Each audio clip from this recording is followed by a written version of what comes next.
Hi, I'm Bob Kraus. I'm president of the Veterans National Recovery Center, and this is the second episode I have with Sergeant First Class Tiffany Griffin, who has been a SHARP coordinator, that's Sexual Harassment Assault Response Prevention Coordinator for the Army. She's been doing this for about 5 years now. And she is going to be deployed in just a couple of days over to a point unknown. But we're talking to her about her primary role, which is SHARP. How do you process when somebody gets raped or assaulted in the military, male or female? How do you protect that person? How do you get that person standing tall? And one of the things that seems to come up the most often when I talk to people is the fear that this is a showstopper for your career. If it's a showstopper, nobody's going to talk. So is it a showstopper, Tiffany, when they come to you or when they report the rape or the incident and and you are referred, the command calls you and you come in and you set this record up, what does that soldier have to look forward to? Is that going to kill a career? No, Bob, it doesn't. It doesn't? No. Oh, okay, well tell me why. How does it work? The way it works is the soldier will first elect a reporting option. Depending on that option, there will be an official investigation to determine if the case is founded or unfounded. But the soldier's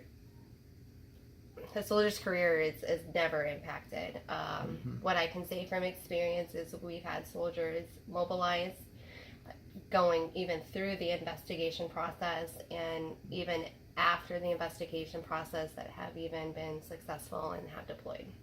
That's a monster change from what it was just a few years ago when we started to talk about this.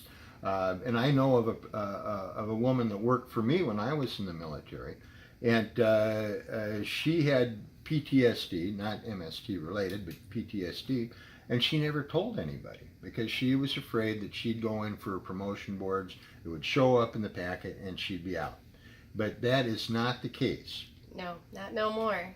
Times have changed since the laws were adjusted so to encourage reporting by victims. And so we've got this situation, but it's still got to report. A process has to happen because the injury has occurred.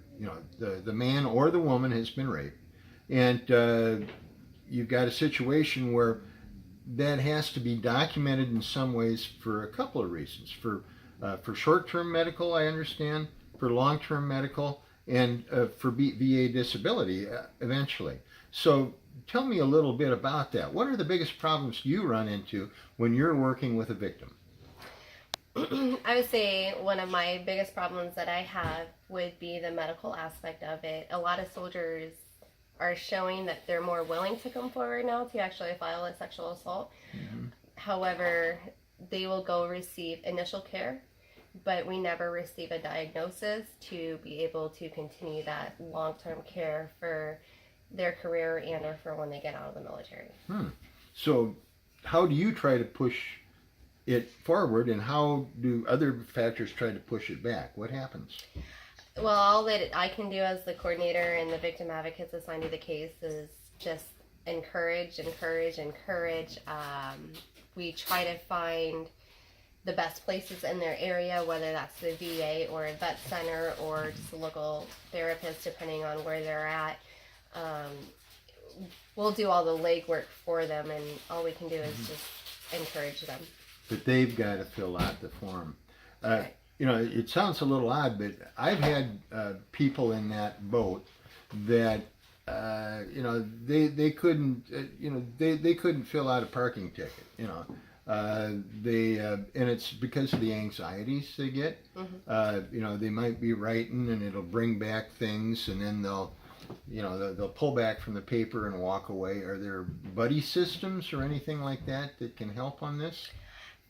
Well, if soldier does, I guess we'll look back up. If a victim of sexual assault does want their assigned VA to attend their counseling sessions with them, then the military will absolutely support that, and will ensure that all the costs are covered if that victim advocate has to drive a distance. Being in the reserves, we're not always geographically the best located. We'll always make sure that's paid for, and that they have that support with them.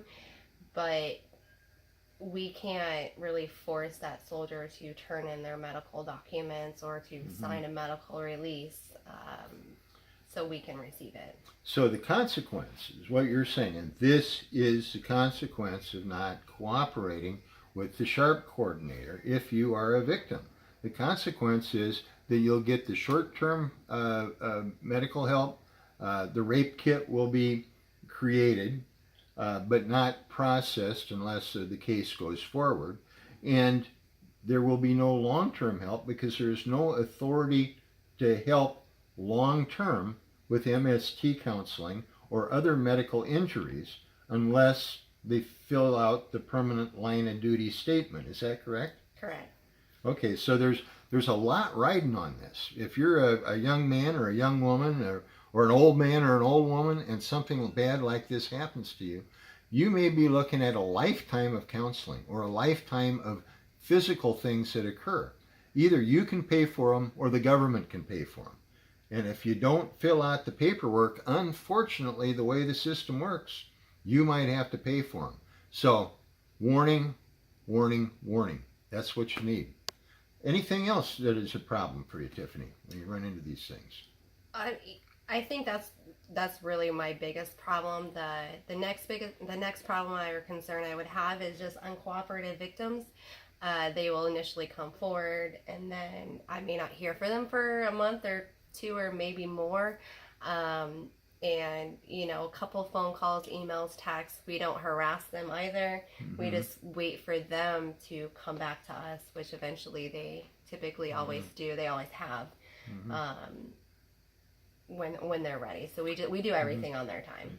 So lesson 2 is that be you in the Army Reserve, the Marines, the Navy, the Air Force, the Coast Guard, whatever service you are in, the SHARP coordinator is your friend if you are a rape or sexual assault victim.